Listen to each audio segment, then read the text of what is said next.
ನಮಸ್ಕಾರ, ನೀವು ನೋಡ್ತಾ ಇದ್ದೀರಾ ಸ್ಪೀಡ್ ನ್ಯೂಸ್ ಕನ್ನಡ. ನಾನು ಸಂತೋಷ್ ಕಶ್ಯಪ್.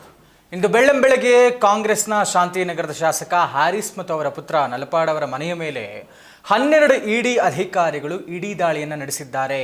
ಪ್ರಮುಖವಾಗಿ ಕೇಳಿಬಂದಂತಹ ಕಾರಣ ಹ್ಯಾರಿಸ್ ಮತ್ತು ನಲಪಾಡ್, ಪ್ರಮುಖವಾಗಿ ನಲಪಾಡ್ ಅವರಿಗೆ ಏನು ಈ ಹಿಂದೆ ಒಂದು ಹೆಸರು ಕೇಳಿ ಬಂದಿದ್ದಂಥದ್ದು, ಇಡೀ ರಾಜ್ಯವನ್ನೇ, ಸರ್ಕಾರವನ್ನೇ, ಮುಖ್ಯಮಂತ್ರಿಗಳನ್ನೇ ಎಳೆದು ತಂದಿದ್ದಂತಹ ಬಿಟ್ಕಾಯಿನ್ ಹಗರಣ ಏನಿತ್ತು, ಅದರ ಮುಖ್ಯ ರೂವಾರಿ ಶ್ರೀಕೃಷ್ಣ ಅಲಿಯಾಸ್ ಶ್ರೀಕಿ, ಈತನ ಜೊತೆಗೆ ನಲಪಾಡ್ ಅವರಿಗೆ 4.5 ಕೋಟಿ ರೂಪಾಯಿಯ ಒಂದು ವ್ಯವಹಾರ ಆಗಿತ್ತು ಅನ್ನುವಂಥ ಕಾರಣಕ್ಕೆ ಆಗ ಹೆಸರು ಕೇಳ ಬಂದಿತ್ತು. 2024ರಲ್ಲೂ ಕೂಡ ನಲಪಾಡ್ ಅವರ ವಿಚಾರಣೆ ಆಗಿರುತ್ತೆ. ಇದೇ ವಿಚಾರಕ್ಕೆ ಸಂಬಂಧಪಟ್ಟಂತೆ ಇವತ್ತು ಇಡಿ ದಾಳಿ ನಲಪಾಡ್ ಅವರ ಮೇಲೆ, ಅವರ ಮನೆಯ ಮೇಲೆ ಮತ್ತು ಹ್ಯಾರಿಸ್ ಅವರ ತಂದೆ ಇವರ ಮನೆಯ ಮೇಲೆ ಇಡಿ ಅಧಿಕಾರಿಗಳು ಬೆಳ್ಳಂಬೆಳಗ್ಗೆ ದಾಳಿ ಮಾಡಿರುವಂಥದ್ದು. ಇನ್ನೂ ಕೂಡ ದಾಖಲೆಗಳನ್ನು ಪರಿಶೀಲನೆ ಮಾಡ್ತಾ ಇದ್ದಾರೆ. ಈಗ ವಿಚಾರ ಬಂದಿರುವಂಥದ್ದು, ಈ ಹ್ಯಾಕರ್ ಶ್ರೀಕಿ ಇದಾನಲ್ಲ, ಈತ ಯಾರು ಅನ್ನುವಂಥದ್ದು ಒಂದು ಸ್ವಲ್ಪ ನಿಮಗೆ ಎಕ್ಸ್ಪ್ಲೇನ್ ಮಾಡ್ತಾ ಹೋಗ್ತೇನೆ. ಈತ ಶ್ರೀಕೃಷ್ಣ ರಮೇಶ್ ಅಲಿಯಾಸ್ ಹ್ಯಾಕರ್ ಶ್ರೀಕಿ.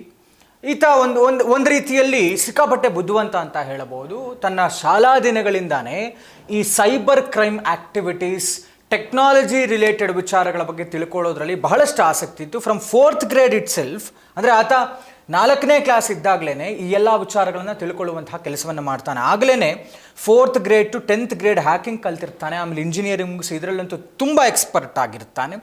ಪ್ರಮುಖವಾಗಿ ಈತ ಬಹಳಷ್ಟು ಬಾರಿ ಅರೆಸ್ಟ್ ಆಗ್ತಾನೆ. 2017, 2020, 2024 ಮಲ್ಟಿಪಲ್ ಟೈಮ್ಸ್ ಅರೆಸ್ಟ್ ಆಗ್ತಾನೆ. ಆಮೇಲೆ ಕಂಡೀಷನಲ್ ಬೇಲ್ ಮೇಲೆ ಹೊರಗಡೆ ಬರ್ತಾನೆ. ಸಾಕಷ್ಟು ಕಂಪನಿಗಳ ಡೇಟಾ ಹ್ಯಾಕ್ ಮಾಡ್ತಿದ್ದಂತೆ.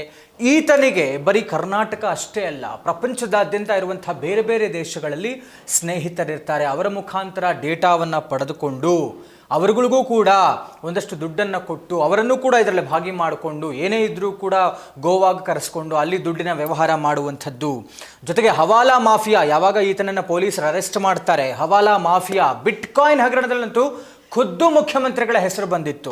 ಈತ ಏನೇನು ಮಾಡಿದ್ದ ಅಂತ ಹೇಳಿದ್ರೆ, ಸ್ನೇಹಿತರಿಂದ ಗೇಮ್ ಆಡಿಸಿ, ಗ್ಯಾಂಬ್ಲಿಂಗ್ ಅನ್ನುವಂಥದ್ದನ್ನು ಮಾಡಿಸಿ ಅಕ್ರಮವಾಗಿ ಹಣ ಸಂಪಾದನೆ ಮಾಡೋದಿರಬಹುದು, ಆನ್ಲೈನ್ ಕಂಪನಿಗಳಿಗೆ ಮೋಸ ಮಾಡಿ ಹಣ ಸಂಪಾದನೆ ಮಾಡಿದ್ದಿರಬಹುದು, ವೆಬ್ಸೈಟ್ಗಳನ್ನು ಹ್ಯಾಕ್ ಮಾಡಿ ಸ್ಥಗಿತಗೊಳಿಸುವಂಥದ್ದು, ನಕಲಿ ಡೇಟಾವನ್ನು ಸೃಷ್ಟಿಸಿ ವೆಬ್ಸೈಟನ್ನು ನಾಶ ಮಾಡೋ ಕೆಲಸ ಇರಬಹುದು.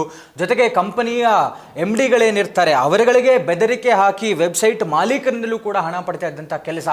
ಒಂದು ರೀತಿಯಲ್ಲಿ ಈ ಬುದ್ಧಿವಂತಿಕೆಯನ್ನು ಬೇರೆ ಬೇರೆ ಈ ಥರದ ಕೃತ್ಯಗಳಿಗೆ ಬಳಸಿಕೊಂಡು ಈತ ಒಂದು ರೀತಿಯಲ್ಲಿ ಹಣವನ್ನು ಅಕ್ರಮವಾಗಿ ಸಂಪಾದನೆ ಮಾಡಿ, ಡ್ರಗ್ ಅಡಿಕ್ಟ್ ಆಗಿ, ಬೇರೆ ಬೇರೆ ವಿಚಾರಗಳಲ್ಲಿ ಒಂದರ್ಥದಲ್ಲಿ ತುಂಬ ಜನಕ್ಕೆ ಚಳ್ಳೆ ಹಣ್ಣು ತಿನ್ನಿಸಿರುವಂಥ ಕೆಲಸವನ್ನು ಹ್ಯಾಕರ್ ಶ್ರೀಕಿ ಮಾಡಿರುವಂಥದ್ದು.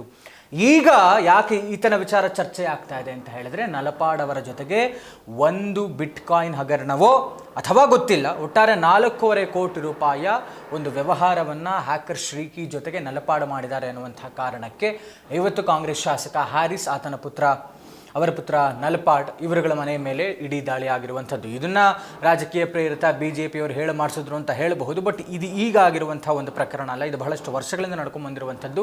ಕಾದು ನೋಡಬೇಕಾಗಿದೆ. ದಾಖಲೆಗಳೆಲ್ಲವೂ ಕೂಡ ಸರಿಯಾದಂಥ ರೀತಿಯಲ್ಲಿ ಇದೆಯಾ, ಅಕ್ರಮವಾಗಿದ್ದಾವ, ಏನಾದರೂ ಮುಂದಿನ ಹಂತದಲ್ಲಿ ಏನಾದರೂ ಕ್ರಮವನ್ನು ಹ್ಯಾರಿಸ್ ಮತ್ತು ನಲಪಾಡ್ ವಿರುದ್ಧ ಕೈಗೊಳ್ತಾರಾ, ಕಾದು ನೋಡಬೇಕಾಗಿದೆ. ಇದಾಗಿತ್ತು ಇವತ್ತಿನ ವಿಶೇಷ. ನೋಡ್ತಾ ಇರಿ ಸ್ಪೀಡ್ ನ್ಯೂಸ್ ಕನ್ನಡ, ಸುದ್ದಿ ನಿಮ್ಮದು, ವೇಗ ನಮ್ಮದು.